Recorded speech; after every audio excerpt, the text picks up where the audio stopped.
سيقول السفهاء من الناس ما ولاهم عن قبلتهم التي كانوا عليها قل لله المشرق والمغرب يهدي من يشاء إلى صراط مستقيم. Now the foolish people will say, who has turned the Muslims away from that Qibla upon which they were previously, i.e. Masjid al-Aqsa. Say you, O beloved, that only to Allah belongs the east and the west. He enables whomsoever He wills to walk the straight path. وكذلك جعلناكم أمة وسطا لتكونوا شهداء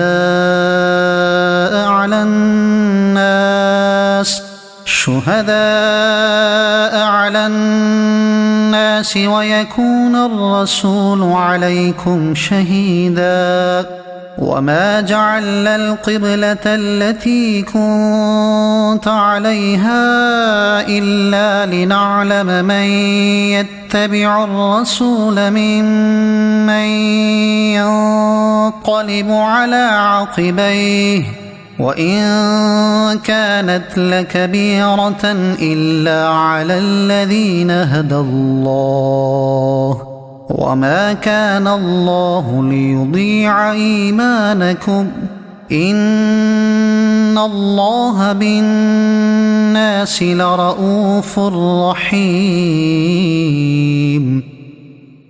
And this is how it is, that we have made you the best of all nations, that you be witnesses upon the people, and this messenger is your protector and witness. And O beloved, we had fixed that Qibla upon which you were previously for this reason only, to see who follows the messenger and who turns back on his heels. And indeed, this, i.e., the acceptance of the change of Qibla, was heavy but upon those whom Allah has guided. And it does not befit Allah that He would cause you to lose your faith. Verily, Allah is most kind, most merciful towards mankind. قد نرى تقلب وجهك في السماء فلنولينك قبلة ترضاها فول وجهك شطر المسجد الحرام وحيث ما كنتم فولوا وجوهكم شطره وإن الذين أوتوا الكتاب ليعلمون أنه الحق من ربهم وما الله بغافل عما يعملون. We were observing the turning of your face repeatedly towards the sky, so we will definitely turn you towards that Qibla in which you are more pleased. Now, turn your face towards that sacred masjid, i.e., the Kaaba, and O Muslims, wherever you are, turn your face towards the same direction. And those who have been given the book definitely know that this is the truth from their Lord, and Allah is not unaware of their evil deeds. وَلَئِنْ أَتَيْتَ الَّذِينَ أُوتُوا الْكِتَابَ بِكُلِّ آيَةٍ مَا تَبِعُوا قِبْلَتَكَ وَمَا أَنْتَ بِتَابِعٍ قِبْلَتَهُمْ وَمَا بَعْضُهُمْ بِتَابِعٍ قِبْلَةَ بَعْضٍ وَلَئِنِ اتَّبَعْتَ أَهْوَاءَهُمْ مِنْ بعد ما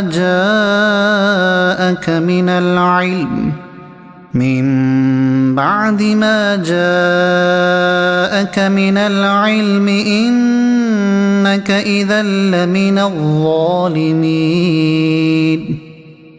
And if you bring all the signs to the people of the book, they will not follow your Qibla, nor should you follow their Qibla, nor do they follow the Qibla of each other. And if you follow their desire after having received knowledge, so at such a time you would definitely be a transgressor. الذين آتيناهم الكتاب يعرفونه كما يعرفون أبناءهم وإن فريقا منهم ليكتمون الحق وهم يعلمون. Those to whom we gave the book, i.e., the Jewish and the Christian scholars, they recognize that prophet, i.e., the beloved Muhammad, just like a person recognizes his own sons, and undoubtedly a group amongst them knowingly conceals the truth. الحق من ربك فلا تكونن من الممترين. O listener, this is the truth from your Lord. Therefore beware, do not be doubtful. ولكل وجهة هو موليها فاستبقوا الخيرات أينما تكونوا يأت بكم الله جميعا إن الله على كل شيء قدير. And for everyone there is a direction towards which he faces in prayer. Therefore, strive to surpass others in good deeds. Allah will gather you all, wherever you may be. Allah indeed does whatever He wills. ومن حيث خرجت فول وجهك شطر المسجد الحرام وإنه للحق من ربك وما الله بغافل عما تعملون. And wherever you come from, turn your face towards the sacred masjid, and that, i.e., the change of Qibla, is definitely the truth from your Lord. And O Muslims, Allah is not unaware of what you do. ومن حيث خرجت فول وجهك شطر المسجد الحرام وحيث ما كنتم فولوا وجوهكم شطره لئلا يكون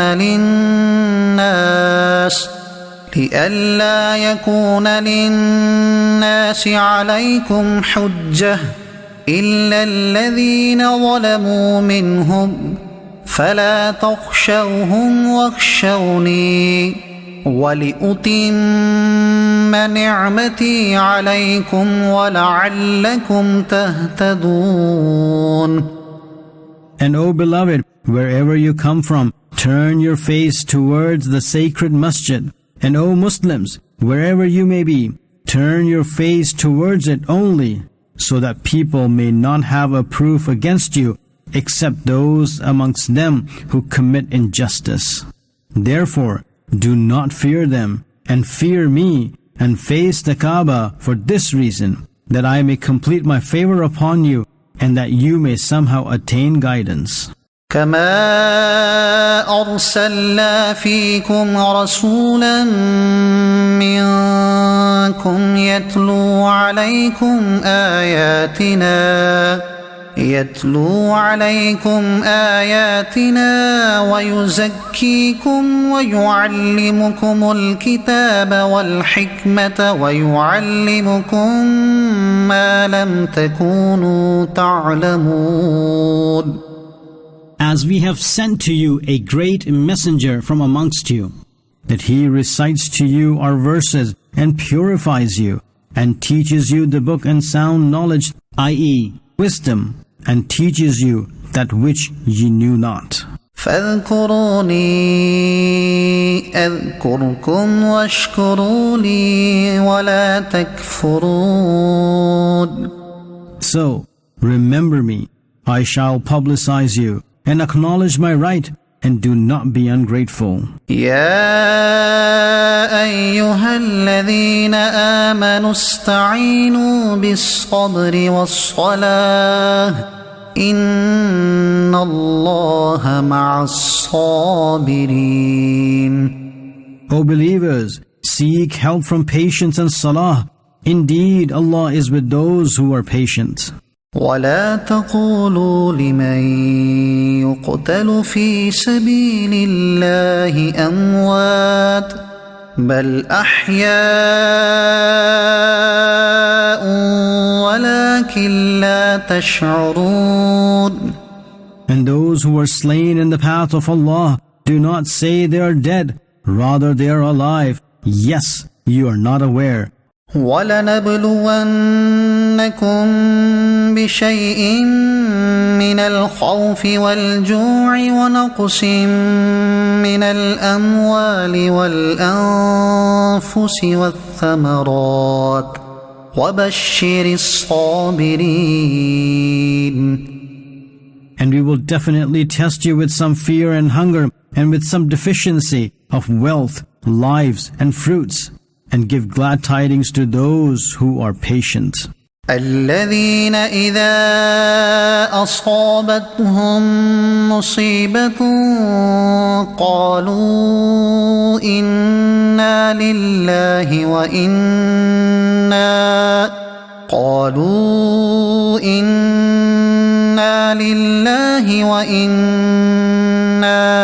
إليه راجعون.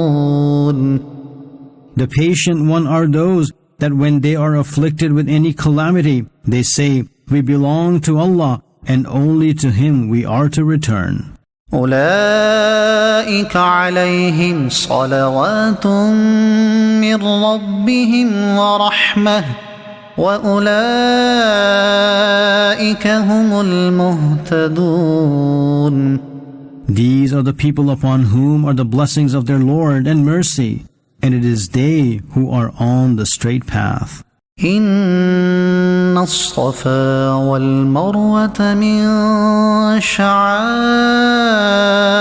الله فمن حج البيت أو اعتمر فلا جناح عليه أن يطوف بهما ومن تطوع خيرا فإن الله شاكر عليم.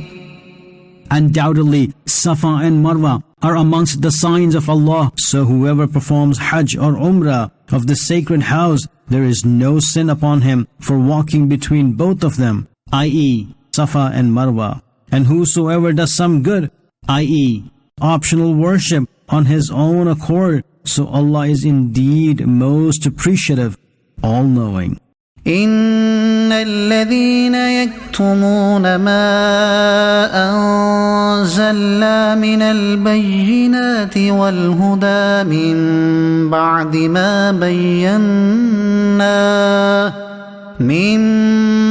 ما بيناه للناس في الكتاب أولئك يلعنهم الله ويلعنهم اللاعنون. Undeniably, those who hide the clear proofs and guidance, which we have sent down, after we have made it clear to the people in the book, upon them is the curse of Allah and the curse of those who curse. إلا الذين تابوا وأصلحوا وبينوا فأولئك أتوب عليهم وأنا التواب الرحيم. Except those who repent, reform themselves, and disclose what they had concealed. So I will accept their repentance, and only I am the greatest acceptor of repentance, the most merciful. إن الذين كفروا وماتوا وهم كفار أولئك عليهم لعنة الله والملائكة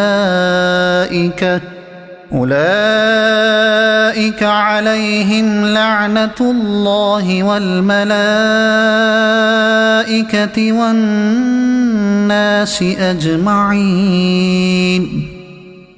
Indeed, those who disbelieved and died as disbelievers, upon them is the curse of Allah and of the angels and of human beings, all of them. خالدين فيها لا يخفف عنهم العذاب ولا هم ينظرون. They will remain in this curse forever, neither is the punishment upon them to be reduced, nor are they to be given respite. وإلهكم إله واحد لا إله إلا هو الرحمن الرحيم. And your God is one God, i.e., Allah. There is no God except Him, but only He is the most gracious, the most merciful. إن في خلق السماوات والأرض واختلاف الليل والنهار والفلك التي تجري في البحر بما ينفع الناس وما أنزل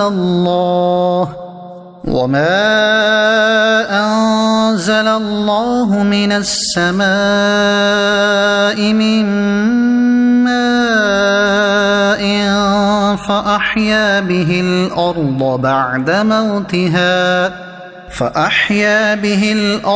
بعد موتها وبث فيها من كل دابة وتصريف الرياح والسحاب المسخر بين السماء والأرض لآيات لقوم يعقلون. Indeed, in the creation of the heavens and the earth, and in the alternation of the night and the day, and the ships sailing, the sea for the benefit of people, and that water which Allah sends down from the sky, thereby revive the dead earth, and spread all kinds of creatures in it, and the movement of the wind, and those submissive clouds between heaven and earth, in all these are definitely signs for the intelligent. وَمِنَ النَّاسِ مَن يَتَّخِذُ مِن دُونِ اللَّهِ أَندَادًا يُحِبُّونَهُمْ كَحُبِّ اللَّهِ وَالَّذِينَ آمَنُوا أَشَدُّ حُبًّا لِلَّهِ ولو يرى الذين ظلموا إذ يرون العذاب أن القوة لله جميعا وأن الله شديد العذاب. And some people take for themselves other gods besides Allah, that they love them like Allah is loved. And for the believers, no one's love is equal to the love of Allah. And how will it be if the transgressors were to see in this world such a time when the punishment of the hereafter will be in front of their eyes? For this reason, that all power belongs to Allah, and due to the fact that the punishment of Allah is very severe. إذ تبرأ الذين اتبعوا من الذين اتبعوا ورأوا العذاب وتقطعت بهم الأسباب.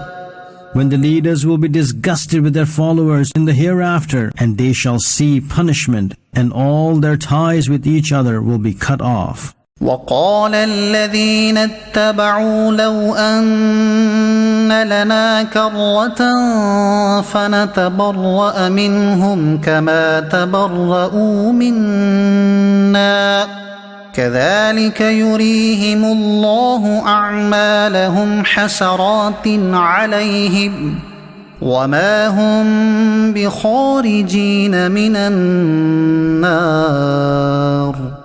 And the followers will say, Alas, if we were to return to the worldly life, we would therefore disassociate ourselves from them, like they have disassociated themselves from us.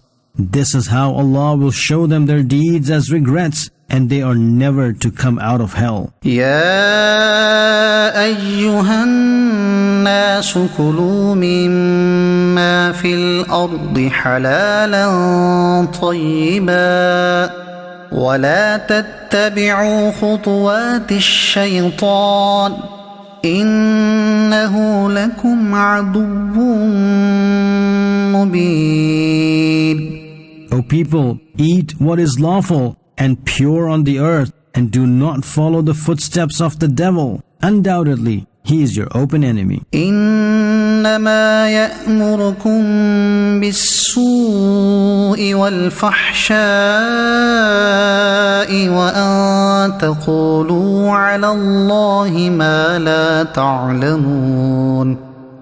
He, i.e., the devil, will instruct you only towards evil and indecency, and he will instruct us that you should fabricate that matter concerning Allah which you know not. وَإِذَا قِيلَ لَهُمُ اتَّبِعُوا مَا أَنزَلَ اللَّهُ قَالُوا بَلْ نَتَّبِعُ مَا أَلْفَيْنَا عَلَيْهِ آبَاءَنَا أَوَلَوْ كَانَ آبَاؤُهُمْ لَا يَعْقِلُونَ شَيْئًا وَلَا يَهْتَدُونَ.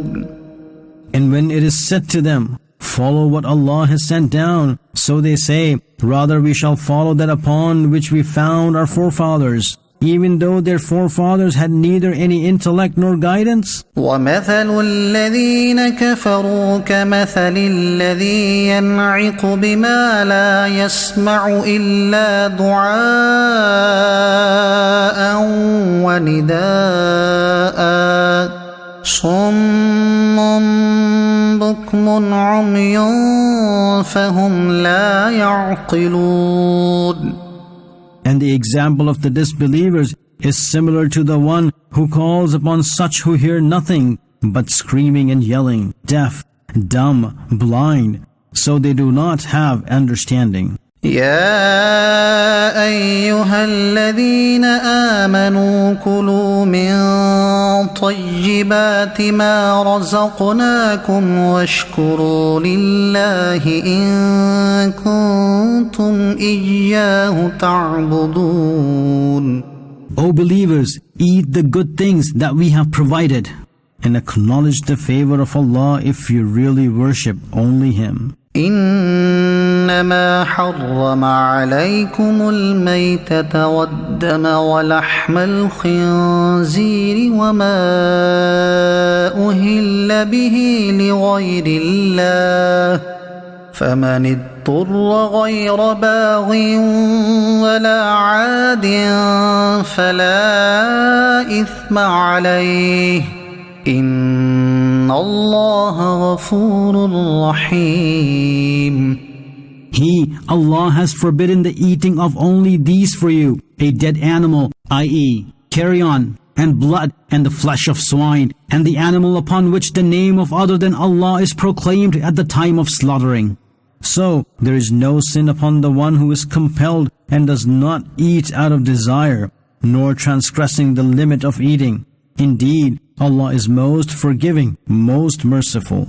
إن الذين يكتمون ما أنزل الله من الكتاب ويشترون به ثمنا قليلا أولئك ما يأكلون في بطونهم إلا النار ولا يكلمهم الله يوم القيامة ولا يزكيهم ولهم عذاب أليم. Those who hide the book sent down by Allah and exchange it for a despicable price, they fill their bellies with the fire only, and Allah will not speak to them on the day of resurrection, nor will He purify them, and for them is painful punishment. أولئك الذين اشتروا الضلالة بالهدى والعذاب بالمغفرة فما أصبرهم على النار. They are the people who have purchased error in exchange for guidance and torment in exchange for forgiveness. So to what extent can they bear the fire? ذلك بأن الله نزل الكتاب بالحق وإن الذين اختلفوا في الكتاب لفي شقاق بعيد. This, i.e., punishment is because Allah has sent down the book with the truth, And indeed, those who started causing disagreement in the book, they are definitely hostile. ليس البر أن تولوا وجوهكم قبل المشرق والمغرب ولكن البر من آمن بالله واليوم الآخر والملائكة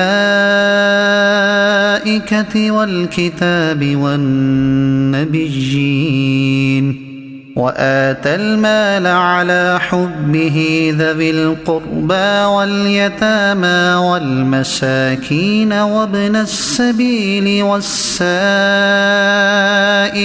وفي الرقاب وأقام الصلاة وآتى الزكاة والموفون بعهدهم إذا عاهدوا والصابرين في البأساء والضراء وحين البأس أولئك الذين صدقوا وأولئك هم المتقون. True righteousness is not just to turn your face to the east or the west in prayer.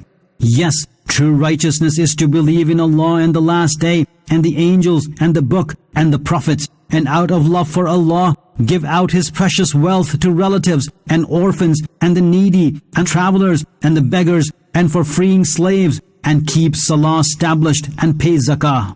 And those who fulfill their promise when they make a promise, and those who are patient during the times of calamity, and hardships, and during battle, it is they who have been proven truthful to their words, and it is they who are pious.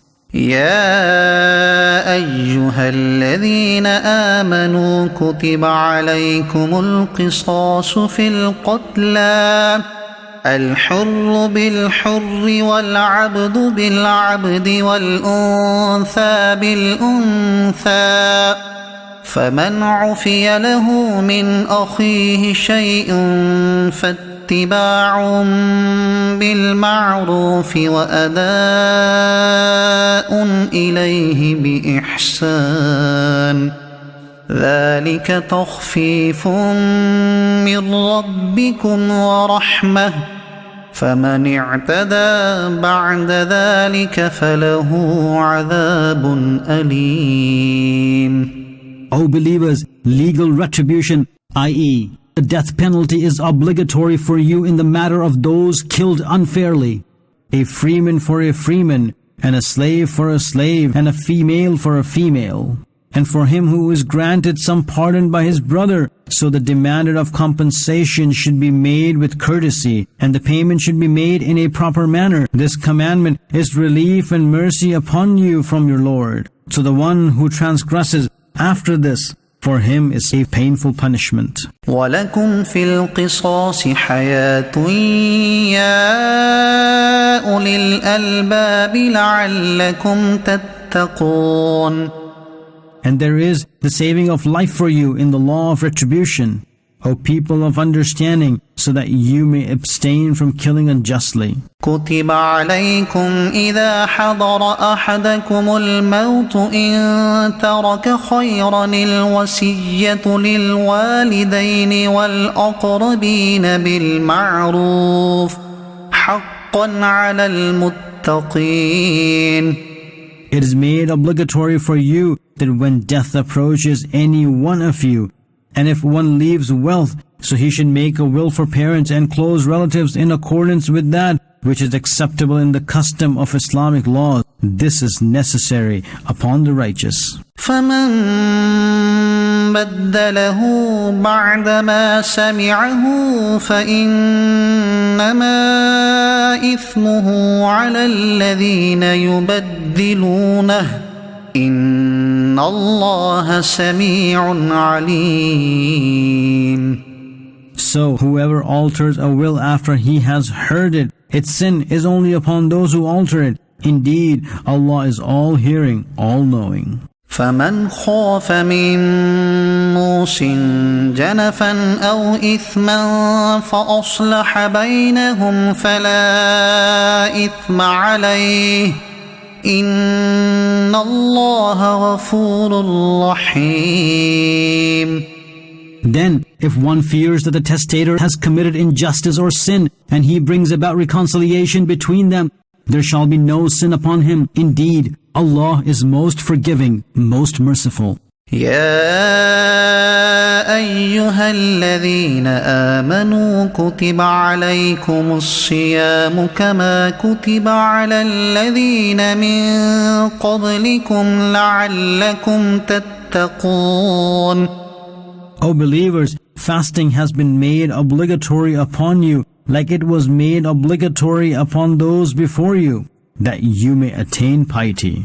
أياما معدودات فمن كان منكم مريضا أو على سفر فعدة من أيام أخر وعلى الذين يطيقونه فدية طعام مسكين فمن تطوع خيرا فهو خير له وأن تصوموا خير لكم إن كنتم تعلمون. These days of fasting are counted days. Therefore, whoever is sick amongst you or on a journey, so an equal number of fast on other days, and those who do not have strength for it, they must give fidya, expiation, by feeding a needy person. So, whosoever increases the virtue on his own accord, that is therefore better for him. And fasting is better for you if you know. شهر رمضان الذي أنزل فيه القرآن هدى للناس وبينات من الهدى والفرقان فمن شهد منكم الشهر فليصمه ومن كان مريضا أو على سفر فعدة من أيام أخر يريد الله بكم اليسر ولا يريد بكم العسر ولتكملوا العدة ولتكبروا الله على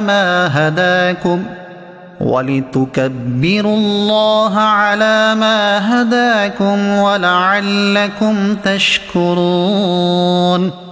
The month of Ramadan, in which the Quran descended, it is guidance and direction for the people, and it contains clear criterion. So, whosoever amongst you finds this month must fast for the whole month, and whoever is sick or on a journey should keep the same number of fasts in other days. Allah wills ease upon you and does not will hardship for you, and ease is given so that you may complete the count of fast and glorify Allah for having guided you, and somehow you are grateful. وَإِذَا سَأَلَكَ عِبَادِي عَنِّي فَإِنِّي قَرِيبٌ أجيب دعوة الداع إذا دعاني فليستجيبوا لي وليؤمنوا بي لعلهم يرشدون. And O beloved, when my bondsmen ask you concerning me, so tell them, I am near. I answer the supplication of the supplicating one when he calls upon me. So they should also obey me and believe in me, in order that somehow they obtain guidance. أحل لكم ليلة الصيام الرفث إلى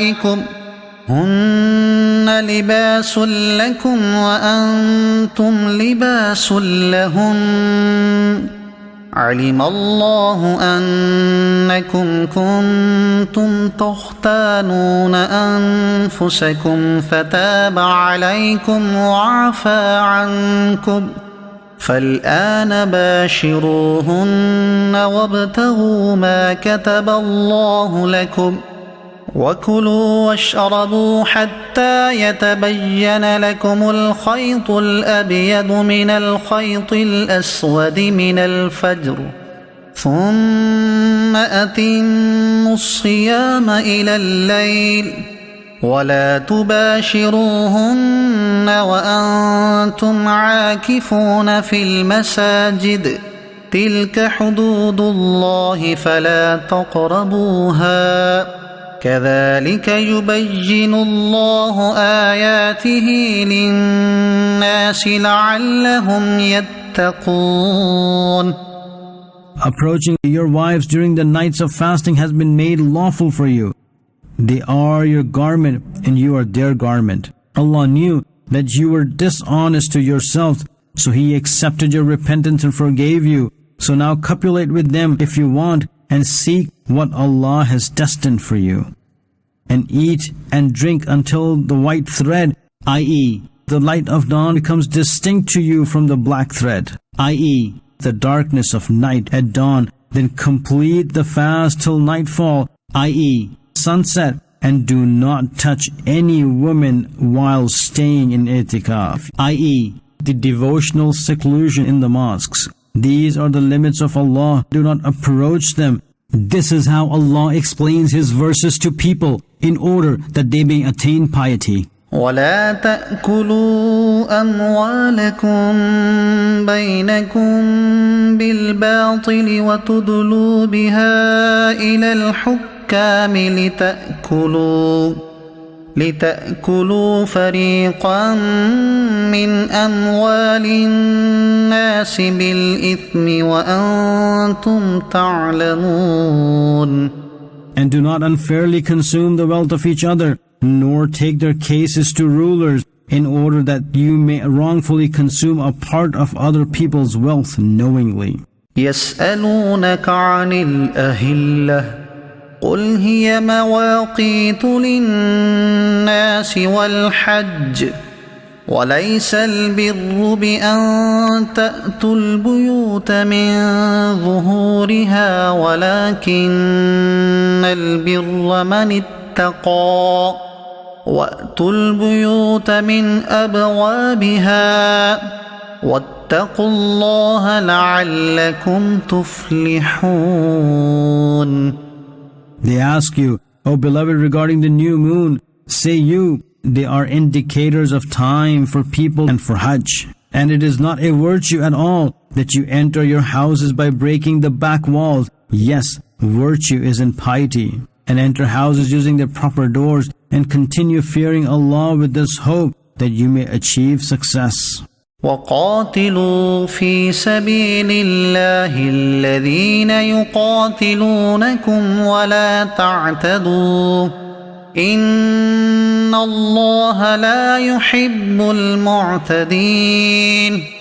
And fight in the path of Allah against those who fight with you, and do not exceed the limit. Allah does not like the transgressors. وَاقْتُلُوهُمْ حَيْثُ ثَقِفْتُمُوهُمْ وَأَخْرِجُوهُمْ مِنْ حَيْثُ أَخْرَجُوكُمْ وَالْفِتْنَةُ أَشَدُّ مِنَ الْقَتْلِ وَلَا تُقَاتِلُوهُمْ عِنْدَ الْمَسْجِدِ الْحَرَامِ حَتَّى يُقَاتِلُوكُمْ فِيهِ فَإِنْ قَاتَلُوكُمْ فَاقْتُلُوهُمْ كذلك جزاء الكافرين. And slay the disbelievers wherever you find them, and banish them from where they have banished you. And their mischief is even worse than slaying. And do not fight them near the sacred mosque, i.e., the holy Kaaba, until they fight therein with you. And if they fight against you therein first, so slay them. This is the punishment of the disbelievers. فَإِنِ انْتَهَوْا فَإِنَّ اللَّهَ غَفُورٌ رَحِيمٌ. Then if they remain abstained, so Allah is indeed most forgiving, most merciful. وَقَاتِلُوهُمْ حَتَّى لَا تَكُونَ فِتْنَةٌ وَيَكُونَ الدِّينُ لِلَّهِ فَإِنِ انْتَهَوْا فَلَا عُدْوَانَ إِلَّا عَلَى الظَّالِمِينَ. And fight them until no mischief remains and only one Allah is worshipped. If they then abstain, do not therefore harm them except for the unjust. الشهر الحرام بالشهر الحرام والحرمات قصاص فمن اعتدى عليكم فاعتدوا عليه بمثل ما اعتدى عليكم واتقوا الله واعلموا أن الله مع المتقين. The sacred month is in exchange for the sacred month, and for all violations of sacred things is a legal retribution. So harm the one who harms you to the extent of his harm, and keep fearing Allah, and know that Allah is with those who fear. وأنفقوا في سبيل الله ولا تلقوا بأيديكم إلى التهلكة وأحسنوا إن الله يحب المحسنين.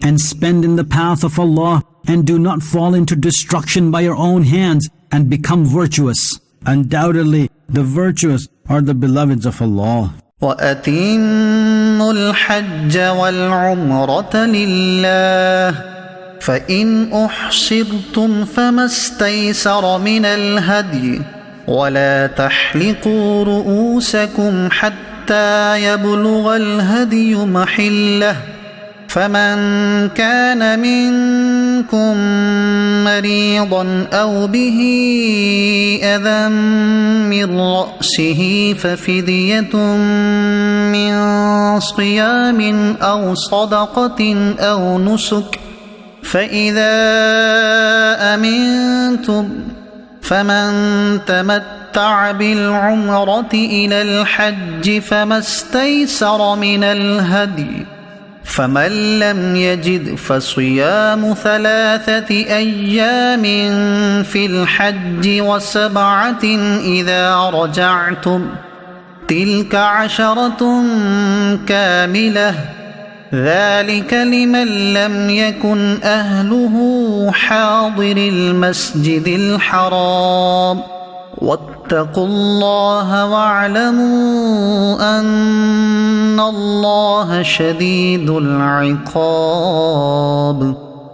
And complete Hajj and Umrah for the sake of Allah. Then if you are prevented, so send the sacrificial animal to the Haram of Makkah, whichever is available, and do not shave your heads until the sacrificial animal reaches its destination. Then whoever amongst you is sick or has an ailment of the head must therefore pay a compensation by fasting or by giving charity or sacrifice. Then when you are at ease, so whoever takes the advantage of combining Hajj and Umrah, it is binding upon him to sacrifice whatever animal is available. Whoever then cannot afford to sacrifice an animal, he should therefore fast for 3 days during the days of Hajj and 7 fasts when you have returned to your homes. These are 10 complete days of fasting. This ruling is for the one who is not a resident of Makkah. And keep fearing Allah and know that the punishment of Allah is severe. الحج أشهر معلومات فمن فرض فيهن الحج فلا رفث ولا فسوق ولا جدال في الحج وما تفعلوا من خير يعلمه الله وتزودوا فإن خير الزاد التقوى واتقون يا أولي الألباب. There are several well-known months of Hajj, and for the one who intends to perform Hajj in these months, so neither should there be any mention of sexually intimate talks in the presence of women, nor any sin, nor fighting with anyone until the time of Hajj completes. And whatever good you do, Allah is aware of it, and take provision along with you, that the best provision is piety, and keep fearing me, O people of understanding.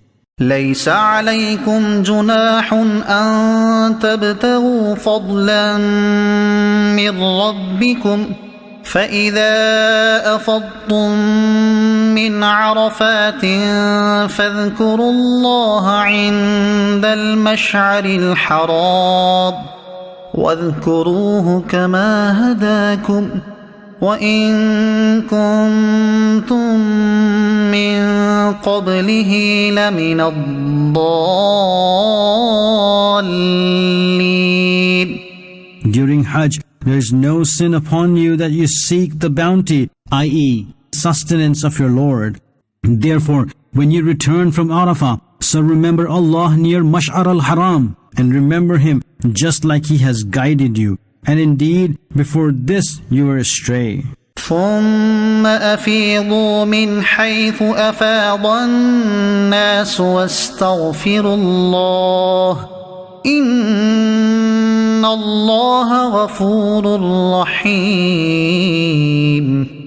The point is then this, that O people of Quraysh, you also must return from the place where the other people return from, and ask forgiveness from Allah. Indeed, Allah is most forgiving, most merciful. فإذا قضيتم مناسككم فاذكروا الله كذكركم آباءكم أو أشد ذكرا فمن الناس من يقول ربنا آتنا في الدنيا وما له في الآخرة من خلاق. When you have then completed your rites of Hajj, therefore remember Allah just like you used to remember your forefathers, rather more than that. And amongst the people is the one who says that, O our Lord, give us something in this world, and he does not have a share in the hereafter. ومنهم من يقول ربنا آتنا في الدنيا حسنة وفي الآخرة حسنة وقنا عذاب النار. And some say this, that, O our Lord, give us good in the world and also good in the hereafter, and save us from the punishment of hell. أولئك لهم نصيب مما كسبوا والله سريع الحساب. For such people, there is a share from what they have earned, and Allah is swift in taking account. واذكروا الله في أيام معدودات فمن تعجل في يومين فلا إثم عليه ومن تأخر فلا إثم عليه لمن اتقى واتقوا الله واعلموا أنكم إليه تحشرون. And remember Allah in the numbered days of Tashriq. So whoever hastens by departing from Mina in 2 days, there is no sin upon him. And whoever remains behind, so there is no sin upon him too. This concession is for the pious, and keep fearing Allah, and know that it is to only Him you are to be raised. ومن الناس من يعجبك قوله في الحياة الدنيا ويشهد الله على ما في قلبه وهو ألد الخصام. And amongst men is the one whose conversation may please you in life of this world, and he brings Allah as witness to what is in his heart, whereas he is the biggest disputer. وإذا تولى سعى في الأرض ليفسد فيها ويهلك الحرث والنسل والله لا يحب الفساد. And when he turns his back, he therefore creates a turmoil on the earth and destroys crops and lives, and Allah is not pleased with mischief. وإذا قيل له اتق الله أخذته العزة بالإثم فحسبه جهنم ولبئس المهاد. And when it is said to him, fear Allah, so he becomes more persistent in committing sin, hell is sufficient for such, and that is definitely a very wretched resting place. ومن الناس من يشري نفسه ابتغاء مرضات الله والله رؤوف بالعباد.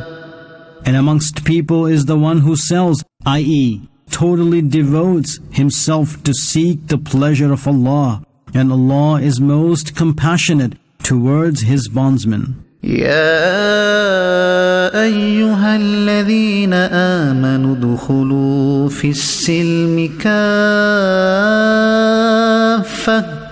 ولا تتبعوا خطوات الشيطان إنه لكم عدو مبين.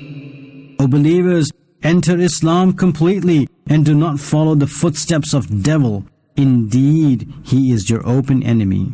فإن زللتم من بعد ما جاءتكم البينات فاعلموا أن الله عزيز حكيم. And if you slip back, even after the clear commands have come to you, so know that Allah is Almighty, All-Wise. هل ينظرون إلا أن يأتيهم الله في ظلل من الغمام والملائكة وقضي الأمر وإلى الله ترجع الأمور. What are they waiting for except that the punishment from Allah should come in covers of clouds and the angels of punishment descend and the matter of their destruction is concluded and all matters return only to Allah. سل بني إسرائيل كم آتيناهم من آية بينة ومن يبدل نعمة الله من بعد ما جاءته فإن الله شديد العقاب.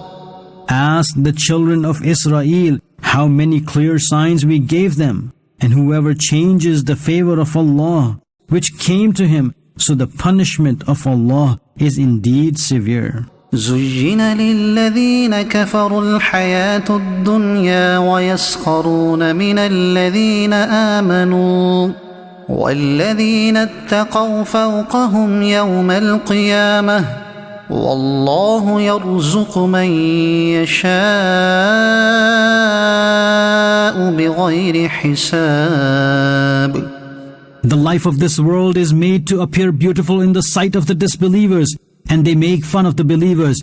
And those who fear Allah will be above them on the day of resurrection, and Allah may grant to whomsoever He wills in an immeasurable quantity. كان الناس أمة واحدة فبعث الله النبيين مبشرين ومنذرين وأنزل معهم الكتاب بالحق ليحكم بين الناس فيما اختلفوا فيه وما اختلف فيه إلا الذين أوتوه من بعد ما جاءتهم البينات بغيا بينهم فهدى الله الذين آمنوا لما اختلفوا فيه من الحق بإذنه والله يهدي من يشاء إلى صراط مستقيم. All people were on one religion. Allah then sent prophets giving glad tidings and warnings, and with them sent down the true book, so that it judges between the people in their differences. And only those to whom it was given created disputes regarding the book after clear commands had come to them due to rebellion with one another. So Allah, by His command, made the truth clear to the believers in which they were disputing. And Allah may show the straight path to whomsoever He wills. أم حسبتم أن تدخلوا الجنة ولما يأتكم مثل الذين خلوا من قبلكم مستهم البأساء والضراء وزلزلوا حتى يقول الرسول والذين آمنوا معه متى نصر الله ألا إن نصر الله قريب. Are you under this impression that you will enter paradise, whereas the situation of suffering which came upon those before you has not yet reached you? They were afflicted with distress and hardship, and they were severely shaken until the messenger and the believers with him said, "When will the help of Allah come?" Listen, the help of Allah is definitely near. يسألونك ماذا ينفقون قل ما أنفقتم من خير فللوالدين والأقربين واليتامى والمساكين وابن السبيل وما تفعلوا من خير فإن الله به عليم. They ask you, O beloved, what should they spend? Say you, whatever wealth you spend in a virtuous cause, that is for parents and near relatives and orphans and the needy and the travelers, and whatever good you do, Allah is indeed aware of that. كتب عليكم القتال وهو كره لكم وعسى أن تكرهوا شيئا وهو خير لكم وعسى أن تحبوا شيئا وهو شر لكم والله يعلم وأنتم لا تعلمون. Fighting in the cause of Allah is obligatory upon you, and you dislike that, and it is likely that you dislike a thing which is actually better for you, and it is likely that you like a thing which is actually bad for you, and Allah knows and you know not.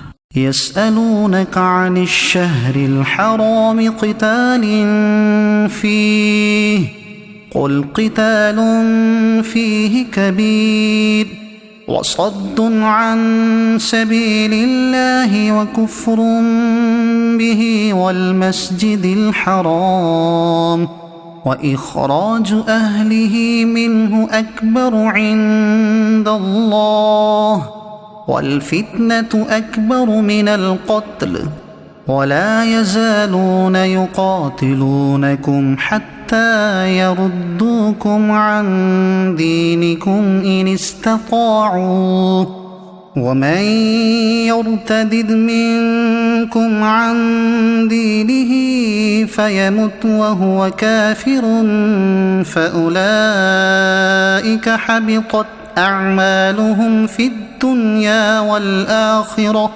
وأولئك أصحاب النار هم فيها خالدون.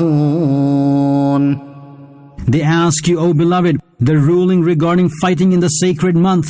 Say you, fighting therein is a great sin, and to prevent from the way of Allah, and not to believe in Him, and to prevent people from the sacred mosque, and to banish its residents. These are greater sins than that according to Allah, and that mischief they cause is worse than killing. And they will keep fighting you until they turn you away from your religion, if possible. And whoever amongst you turns away from his faith, then dies having become a disbeliever.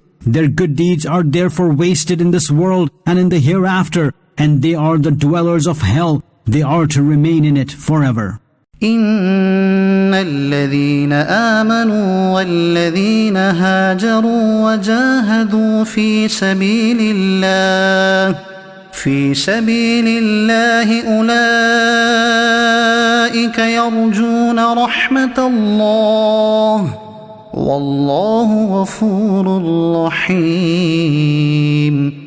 Those who believed and those who left their homes for the sake of Allah and fought in the way of Allah, they are hopeful of the mercy of Allah, and Allah is most forgiving, ever merciful. يسألونك عن الخمر والميسر قل فيهما إثم كبير ومنافع للناس وإثمهما أكبر من نفعهما ويسألونك ماذا ينفقون قل العفو كذلك يبين الله لكم الآيات لعلكم تتفكرون. They ask you, O beloved, the ruling regarding wine and gambling. Say you that there is great sin in both, and also some worldly benefit for people, but their sin is greater than their benefit. And they ask you what they should spend. Say you, that which remains extra. This is how Allah explains His verses to you, that you may ponder. في الدنيا والآخرة ويسألونك عن اليتامى قل إصلاح لهم خير وإن تخالطوهم فإخوانكم والله يعلم المفسد من المصلح ولو شاء الله لأعنتكم إن الله عزيز حكيم. In doing the works of this world and of the hereafter, and they ask you, O beloved, the ruling regarding orphans, say you, to do good to them is better, and if you combine your expenses with theirs to save their wealth, so they are your brothers. And Allah knows well the one who is corrupt from the one who is a reformer. And if Allah had willed, so He could have put you in hardship, and Allah is Almighty, All-Wise. ولا تنكحوا المشركات حتى يؤمن ولأمة مؤمنة خير من مشركة ولو أعجبتكم ولا تنكحوا المشركين حتى يؤمنوا ولعبد مؤمن خير من مشرك ولو أعجبكم أولئك يدعون إلى النار والله يدعو إلى الجنة والمغفرة بإذنه ويبين آياته للناس لعلهم يتذكرون. And do not marry polytheist women until they become Muslims, and undoubtedly a believing slave woman is better than a polytheist woman, although you may find her attractive. And do not give in marriage to polytheist men until they believe, and undoubtedly a Muslim slave is better than a polytheist man, although you may find him attractive. They invite towards hell, and Allah invites towards paradise and forgiveness by His command, and He explains His verses to people that perhaps they accept advice. وَيَسْأَلُونَكَ عَنِ الْمَحِيضِ قُلْ هُوَ أَذًى فَاعْتَزِلُوا النِّسَاءَ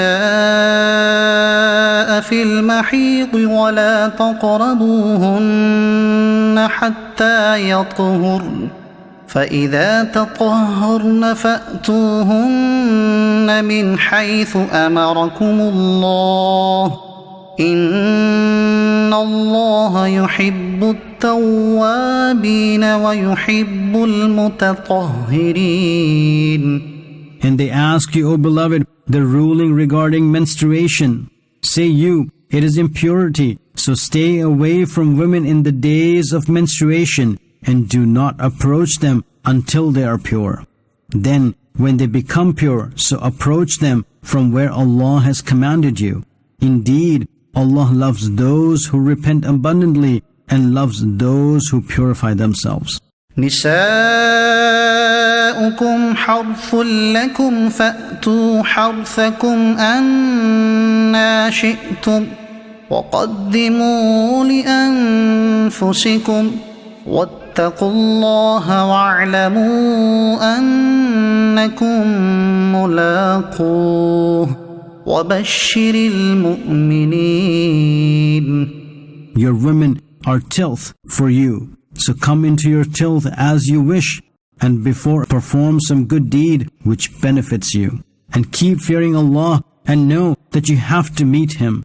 And O beloved, give glad tidings to the believers. ولا تجعلوا الله عرضة لأيمانكم أن تبروا وتتقوا وتصلحوا بين الناس والله سميع عليم. And do not make Allah a target of your oaths by taking a vow against doing good deeds and against fearing Allah and against making peace amongst people. And Allah is all-hearing, all-knowing. لا يؤاخذكم الله باللغو في أيمانكم ولكن يؤاخذكم بما كسبت قلوبكم والله غفور حليم. Allah does not call you to account for oaths which are uttered from the tongue unintentionally. Yes, He does call to account for deeds which your hearts have done, and Allah is most forgiving, most forbearing. للذين يؤلون من نسائهم تربص 4 أشهر فإن فاءوا فإن الله غفور رحيم. Those who swear an oath not to go to their wives, they have respite for no more than 4 months. So, if they turn back to their wives during this period, consequently, Allah is most forgiving, most merciful. وَإِنْ عَزَمُوا الطَّلَاقَ فَإِنَّ اللَّهَ سَمِيعٌ عَلِيمٌ. And if they decide firmly to divorce, Allah is henceforth all-hearing, all-knowing. والمطلقات يتربصن بأنفسهن 3 قروء ولا يحل لهن أن يكتمن ما خلق الله في أرحامهن إن كن يؤمن بالله واليوم الآخر وبعولتهن أحق بردهن في ذلك إن أرادوا إصلاحا ولهن مثل الذي عليهن بالمعروف وللرجال عليهن درجة والله عزيز حكيم. And divorced women should restrain themselves for 3 menstrual periods. And it is not lawful for them to conceal what Allah has created in their rooms if they believe in Allah and the last day. And their husbands have the right to take them back during this time if they, i.e., the husbands desire reconciliation. And the women also have similar rights to those of men over them in accordance with Islamic law, and men have a degree over them, and Allah is Almighty, All-Wise. الطلاق مرتان فإمساك بمعروف أو تسريح بإحسان ولا يحل لكم أن تأخذوا مما آتيتموهن شيئا إلا أن يخافا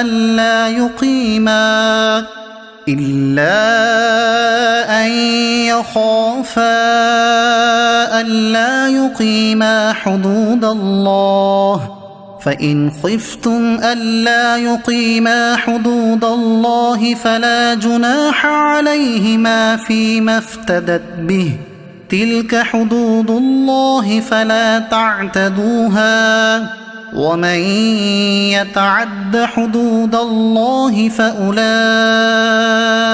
هم الظالمون. This revocable divorce is up to 2 times. Women must then be taken back on good terms or released with kindness. And it is not lawful for you to take back from the women a portion of what you have given them, i.e., dowry, except when both fear that they will not establish the limits of Allah. If you then fear that they, i.e., husband and wife, will not remain on those exact limits of Allah, so there is no sin upon them if the woman pays to get her release. These are the limits of Allah. Do not exceed them, and those who transgress the limits of Allah, so only those people are unjust.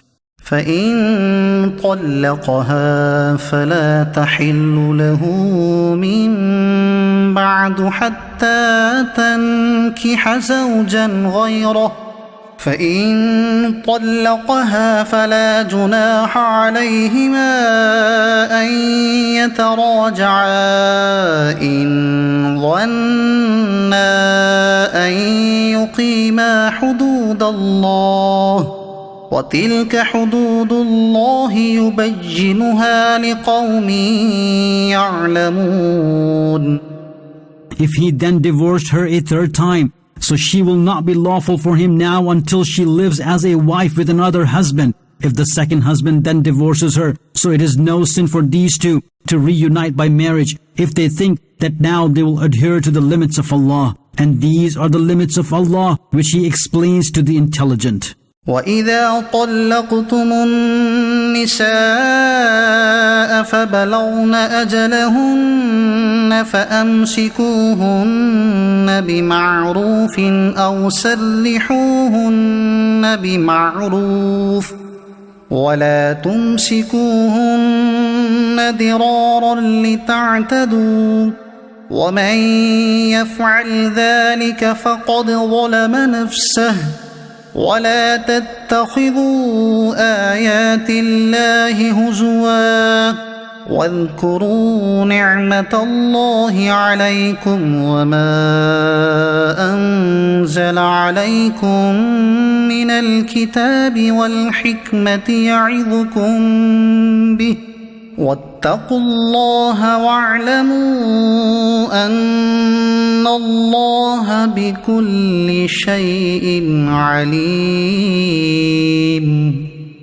And when you divorce women and their prescribed periods, i.e., iddah, is close to completion, so either keep them on good terms within this period or release them with kindness. And keeping them should not be for the purpose of hurting them, that you may transgress the limits, and he who does so harms himself only. And do not make the verses of Allah an object of mockery, and remember the favor of Allah bestowed upon you, and that favor sent down to you, the book, i.e., the Quran, and wisdom, i.e., the Sunnah, for your guidance. And keep fearing Allah, and know that Allah knows everything. وَإِذَا طَلَّقْتُمُ النِّسَاءَ فَبَلَغْنَ أَجَلَهُنَّ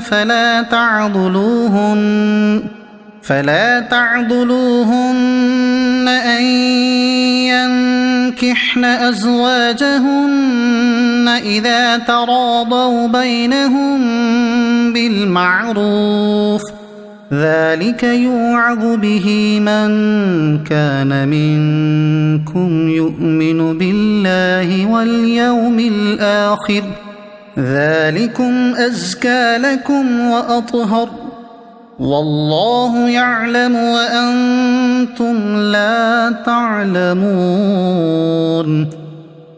And when you have divorced women and they complete their waiting period, i.e., iddah, so, O guardians of such women, do not prevent them from marrying their husbands if they agree amongst themselves in accordance with Islamic law. This advice is given to the one amongst you who believes in Allah and the last day. This is purer and cleaner for you, and Allah knows and you know not.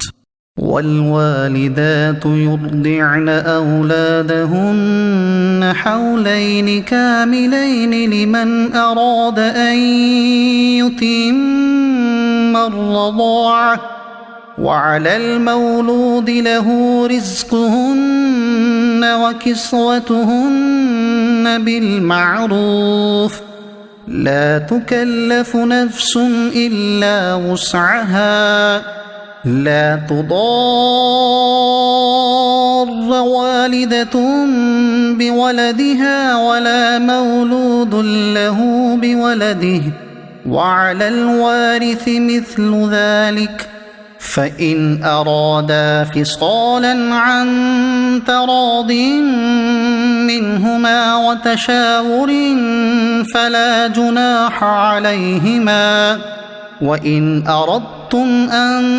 تسترضعوا أولادكم فلا جناح عليكم إذا سلمتم ما آتيتم بالمعروف واتقوا الله واعلموا أن الله بما تعملون بصير. And mothers should suckle their babies for 2 complete years, for those who wish to complete the period of suckling, and to whom the child belongs, i.e., the father must provide food and clothing for the women in accordance with the custom. No soul shall be burdened except with what it can bear. A mother should not be harmed because of her child, nor the father be harmed because of his child, nor the mother harm her child, nor the father harm his child, and the same is incumbent upon the guardian in place of the father. If both the mother and the father then desire to wean the child by mutual consent and consultation, so there is no sin upon them. And if you wish to have your children suckled by foster mothers, there is no sin upon you too, provided you pay them what is agreed with kindness, and keep fearing Allah, and know that Allah is observing your deeds. والذين يتوفون منكم ويذرون أزواجا يتربصن بأنفسهن 4 أشهر وعشرا فإذا بلغن أجلهن فلا جناح عليكم فيما فعلن في أنفسهن بالمعروف والله بما تعملون خبير. And those amongst you who die leaving wives behind, they, i.e., the widows, should restrain themselves for 4 months and 10 days. Therefore, when their term, i.e., iddah, has completed, so O guardians of such women, there is no sin upon you in what the women may do for themselves in accordance with Islamic law. And Allah is aware of your actions. ولا جناح عليكم فيما عرضتم به من خطبة النساء أو أكننتم في أنفسكم علم الله أنكم ستذكرونهن ولكن لا تواعدوهن سرا إلا أن تقولوا قولا معروفا ولا تعزموا عقدة النكاح حتى يبلغ الكتاب أجله واعلموا أن الله يعلم ما في أنفسكم فاحذروه واعلموا أن الله غفور حليم. And there is no sin upon you if you propose marriage to women in an indirectly concealed manner, or keep it hidden in your hearts. Allah knows that now you will remember them for marriage. Yes, do not make a secret promise with them except by respectful words recognized by Islamic law. And do not tie the knot of marriage until the prescribed command, i.e., the iddah period reaches its completion. Know that Allah knows what is in your hearts. Therefore fear Him, and know that Allah is most forgiving, most forbearing. لا جناح عليكم إن طلقتم النساء ما لم تمسوهن أو تفرضوا لهن فريضة ومتعوهن على الموسع قدره وعلى المقتر قدره متاعا بالمعروف حقا حقا على المحسنين. There is no demand of dowry upon you if you divorce women until you have not touched them or have not appointed their dowry, and give them something of use, the rich according to his means and the poor according to his means, a fair provision according to Islamic custom. This is necessary upon the doers of good. وَإِن طَلَّقْتُمُوهُنَّ مِن قَبْلِ أَن تَمَسُّوهُنَّ وَقَدْ فَرَضْتُمْ لَهُنَّ فَرِيضَةً فَنِصْفُ مَا فَرَضْتُمْ إِلَّا أَن يَعْفُونَ أَوْ يَعْفُوَ الَّذِي بِيَدِهِ عُقْدَةُ النِّكَاحِ وَأَن تَعْفُوا أَقْرَبُ لِلتَّقْوَى وَلَا تَنسَوُا الْفَضْلَ بَيْنَكُمْ إِنَّ اللَّهَ بِمَا تَعْمَلُونَ بَصِيرٌ.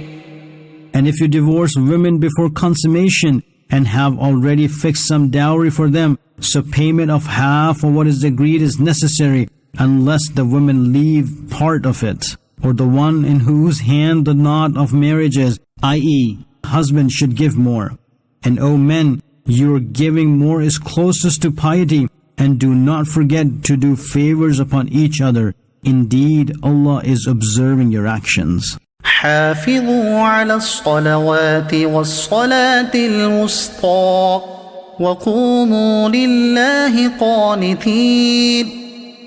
Guard all your salahs, and particularly the middle salah, and stand with courtesy in the majestic court of Allah. فإن خفتم فرجالا أو ركبانا فإذا أمنتم فاذكروا الله كما علمكم ما لم تكونوا تعلمون.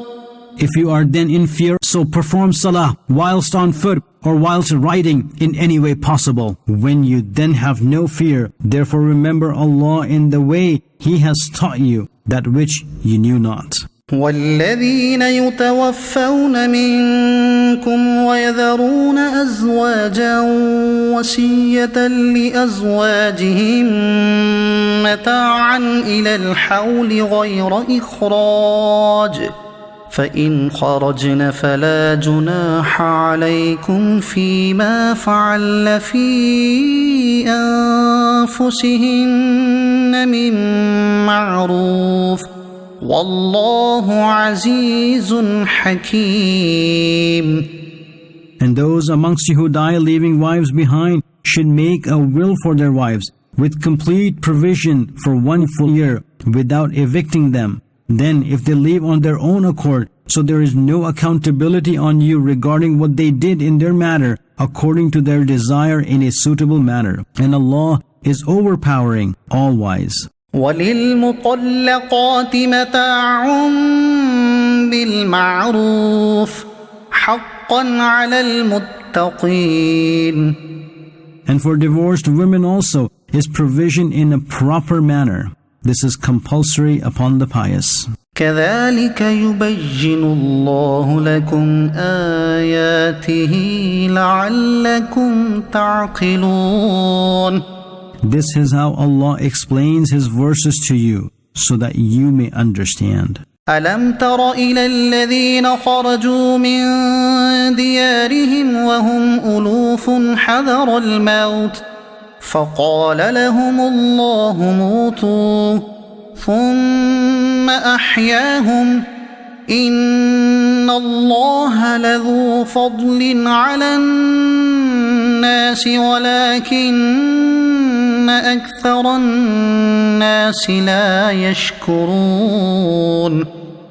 O beloved, did you not see those, i.e., children of Israel, who left their homes in their thousands, fearing death? So Allah said to them, die. He then brought them back to life. Indeed, Allah is most bountiful upon people, but most people are ungrateful. وَقَاتِلُوا فِي سَبِيلِ اللَّهِ وَاعْلَمُوا أَنَّ الله سميع عليم. And fight in the way of Allah, and know that Allah is all-hearing, all-knowing.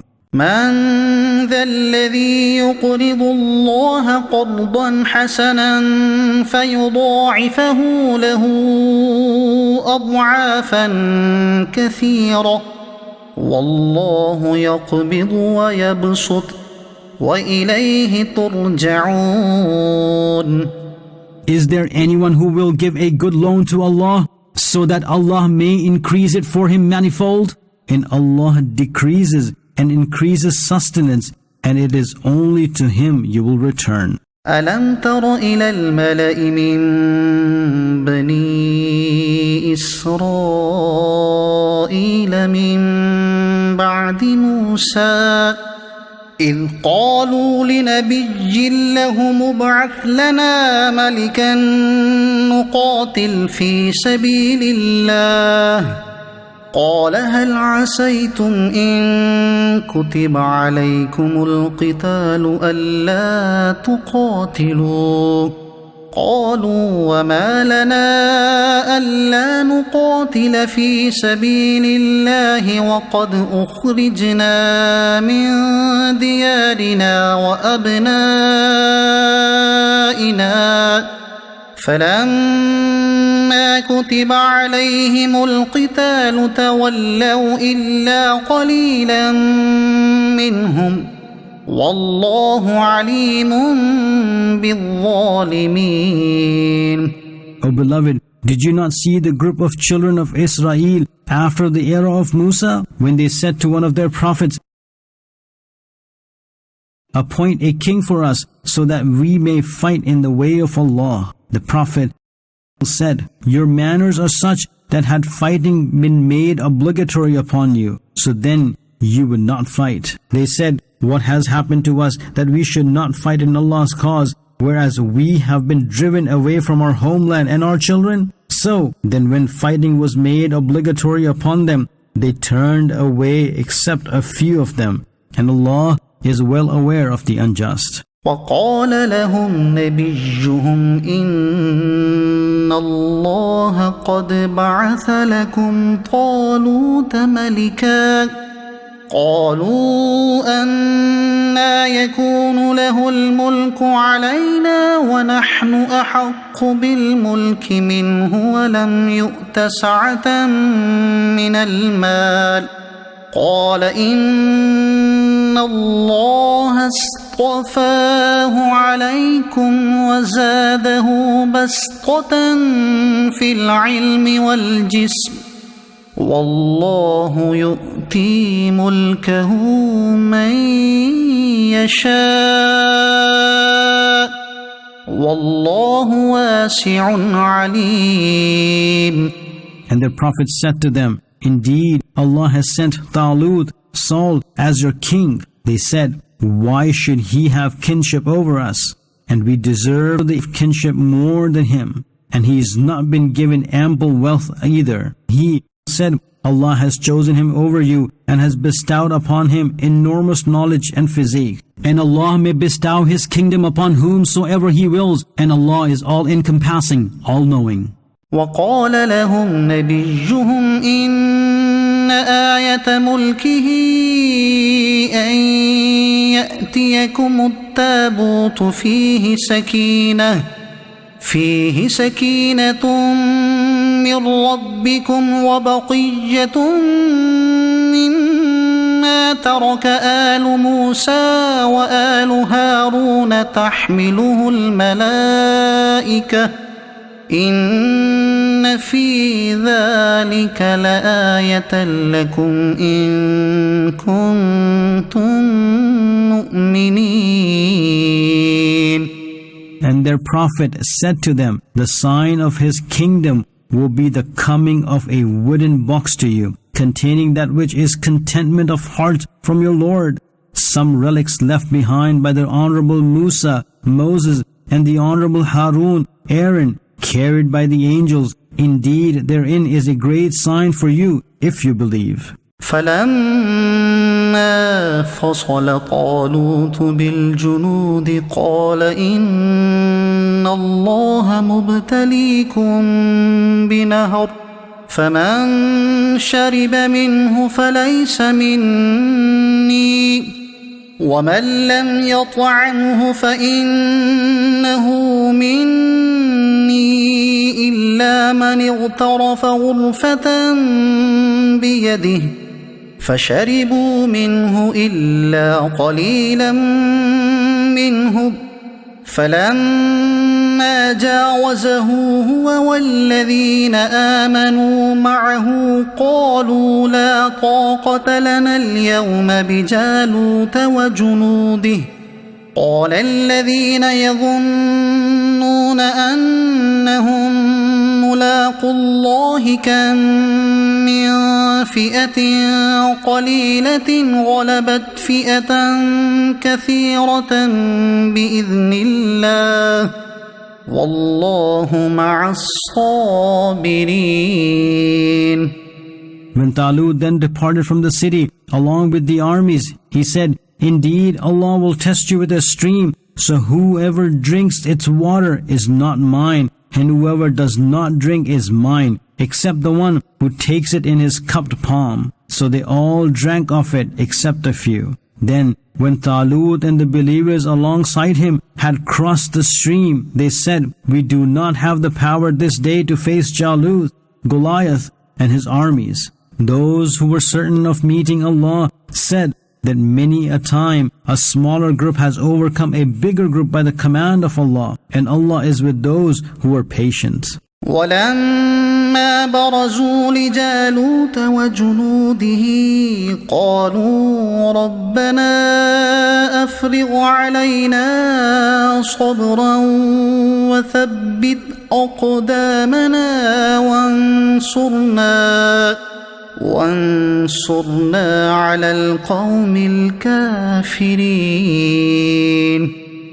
Then, when they confronted Jalut and his armies, they submitted, "O our Lord, shower patience upon us and keep our feet firm and help us against the disbelievers." فهزموهم بإذن الله وقتل داود جالوت وآتاه الله الملك والحكمة وعلمه مما يشاء ولولا دفع الله الناس بعضهم ببعض لفسدت الأرض ولكن الله ذو فضل على العالمين. So they made them run by the command of Allah, and David killed Jalut, and Allah bestowed upon him kingdom and wisdom and taught him whatever he willed. And if Allah does not keep away some people by some others, then certainly the earth will be destroyed. But Allah is most bountiful upon all the worlds. تلك آيات الله نتلوها عليك بالحق وإنك لمن المرسلين. These are the verses of Allah which we, O beloved, recite accurately upon you with the truth, and undoubtedly you are amongst the messengers of Allah.